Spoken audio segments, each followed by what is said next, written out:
हम अक्सर सोचते हैं ना कि ये जो बड़ी कंपनियां हैं, एयरबीएनबी, गूगल, अमेज़न, ये इतनी सफल कैसे हो जाती हैं, जबकि इतने सारे स्टार्टअप्स रोज खुलते हैं और बंद भी हो जाते हैं। क्या फर्क है? हाँ, ये सवाल तो आता ही है मन में। और इस पर एयरबीएनबी के को फाउंडर ब्रायन चेस्की, उनका एक बड़ा दिलचस्प नजरिया है।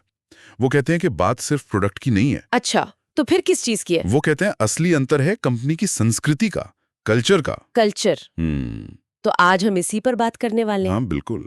आज हम ब्रायन चेस्की और एक और जाने माने इन्वेस्टर हैं, एल्फ्रेड लिन, उनके अनुभवों और विचारों के आधार पर यह समझने की कोशिश करेंगे कि एक टिकाऊ कंपनी संस्कृति, मतलब एक ऐसी संस्कृति जो लंबे समय तक चले, वो कैसे बनाई जाए और कैसे वो शायद आपका सबसे बड़ा कॉम्पिटिटिव एडवांटेज, मतलब दूसरों से आगे निकलने का जरिया बन सकती है। ठीक है, तो जब चेस की संस्कृति या कल्चर कहते हैं, तो उनका मतलब क्या है? ये जो ऑफिस में पिंग पोंग टेबल और फ्री कॉफी होती है, क्या ये वो है?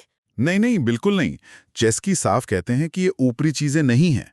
उनके हिसाब से संस्कृति का मतलब है टीम के लोग कैसे सोचते हैं, कैसे काम करते हैं, उनका वो एक साझा तरीका। ये दीवारों पर लगे पोस्टर नहीं है। अच्छा। ये वो अदृश्य धागा है जो सबको जोड़ता है। ये तय करता है कि आप किसको नौकरी पर रखेंगे, प्रोडक्ट कैसे बनेंगे, मुश्किलों का सामना कैसे किया जाएगा। सही मायने में ये कंपनी की नींव है। और ये सिर्फ कहने की बात नहीं है। मैंने सुना है कि एयरबीएनबी के शुरुआती दिनों में चेस की खुद पर्सनली हर एक हायरिंग में शामिल होते थे। हाँ बिल्कुल। ये दिखाता है कि वो इसे कितना जरूरी मानते थे शुरू से ही।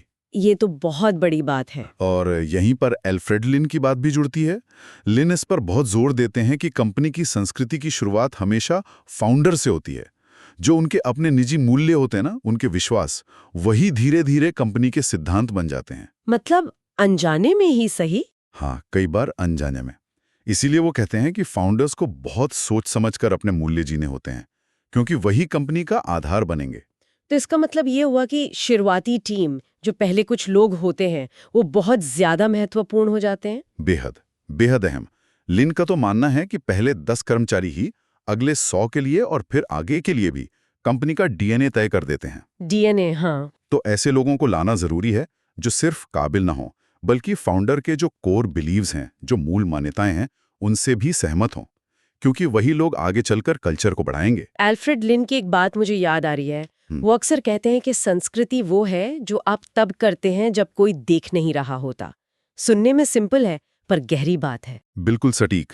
ये दिखाता है कि असली कल्चर मीटिंग्स में या ऑफिशियल ईमेल्स में नहीं झलकता। वो तो रोजमर्रा के छोटे छोटे कामों में, अनौपचारिक बातचीत में दिखता है। क्या लोग सही काम करते हैं, भले ही कोई शाबाशी ना दे रहा हो? क्या एक दूसरे की मदद करते हैं? वही असली परीक्षा है। लेकिन एक सवाल मन में आता है, जैसे जैसे कंपनी बड़ी होती है, सैकड़ों हजारों लोग जुड़ जाते हैं, तब इस संस्कृति को बनाए रखना तो बहुत मुश्किल हो जाता होगा। ये फीकी नहीं पड़ती? हाँ, ये एक बहुत बड़ी चुनौती है और कई कंपनियां यहीं पर थोड़ी ढीली पड़ जाती हैं। देखिए, संस्कृति अपने आप कायम नहीं रहती, उसे लगातार सींचना पड़ता है, बचाना पड़ता है। तो एयरबीएनबी ने इसके लिए क्या किया? उन्होंने अपने जो कोर वैल्यूज थे, मूल सिद्धांत, उन्हें काफी जल्दी लिख लिया। पर सिर्फ लिखने से क्या होता है? सही बात है। उन्होंने हर लीडर को ट्रेनिंग दी कि इन वैल्यूज को जीना कैसे है, अपनी टीम में कैसे उतारना है। इनको परफॉर्मेंस रिव्यू का हिस्सा बनाया, फैसलों में शामिल किया। मतलब ये सिर्फ दीवार पर टांगने के लिए नहीं थे। क्या इसका कोई उदाहरण है कि मुश्किल वक्त में ये कैसे काम आया? हाँ बिल्कुल। जब एयरबीएनबी ने मुश्किल दौर देखे, जैसे कोविड महामारी के समय, तो उनका एक कोर वैल्यू है कहीं भी अपनेपन का एहसास, या बिलोंग एनीवेयर। हाँ, सुना है। तो इस वैल्यू ने उनके फैसलों को गाइड किया। उन्हें कुछ बहुत कठिन निर्णय लेने पड़े, जैसे लेऑफ्स करने पड़े, लेकिन जिस तरह से उन्होंने वो किया, उसमें भी इस वैल्यू को ध्यान में रखा गया। शायद वो फैसले उस समय आर्थिक रूप से सबसे आसान ना लगे हों, पर उन्होंने अपनी संस्कृति और कम्युनिटी के प्रति जो जिम्मेदारी थी, उसे प्राथमिकता दी। अच्छा। और यहीं पर मूल्यों की असली परख होती है। मुश्किल समय में। हाँ, आसान समय में तो कोई भी अच्छी अच्छी बातें कर सकता है ना। बिल्कुल। तो ये सिर्फ एक फील गुड फैक्टर नहीं है, इसका सीधा बिजनेस पर असर पड़ता है। निश्चित रूप से। अल्फ्रेड लिन जैसे निवेशक तो बाकायदा ऐसी कंपनियां ढूंढते हैं जिनकी सांस्कृतिक नींव मजबूत हो। क्यों? ऐसा क्यों? क्योंकि उनका मानना है कि ऐसी कंपनियां ना सिर्फ बेस्ट टैलेंट को खींचती हैं, बल्कि उन्हें रोक कर भी रखती हैं।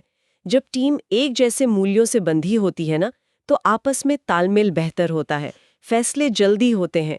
ये कोई सॉफ्ट स्टफ नहीं है, ये कंपनी के विकास का इंजन है। ब्रायन चेस्की की भी एक बात याद आ रही है। वो कहते हैं संस्कृति बस जुनून के साथ कुछ करने का एक साझा तरीका है। हाँ, वही जुनून और वो साझा तरीका, यही है असली ताकत।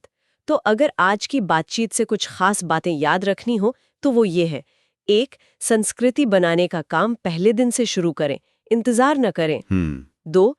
लोगों को सिर्फ स्किल के लिए नहीं, उनके मूल्यों और कल्चर फिट के लिए भी चुनें। ठीक है। 3. वैल्यूज लिखें जरूर, पर उन्हें रोज के काम में, फैसलों में, बर्ताव में जिएं। और 4. संस्कृति बचाने के लिए कभी-कभी कड़े फैसले लेने से भी ना हिचकिचाएं। क्योंकि आखिर में प्रोडक्ट तो आते जाते रहते हैं, बाजार बदलता रहता है, लेकिन एक मजबूत संस्कृति है जो टिकती है। वही कंपनी की असली पहचान, असली विरासत बन जाती है। बिल्कुल। और शायद यही आज का सबसे बड़ा सबक है। महान कंपनियां सिर्फ महान प्रोडक्ट नहीं बनाती, वो ऐसी संस्कृतियां बनाती हैं जो उनके हर काम को दिशा देती हैं। जैसा ब्रायन चेस्की और एल्फ्रेड लिन हमें याद दिलाते हैं, आपकी संस्कृति ही आपकी असली और शायद सबसे टिकाऊ कॉम्पिटिटिव बढ़त है।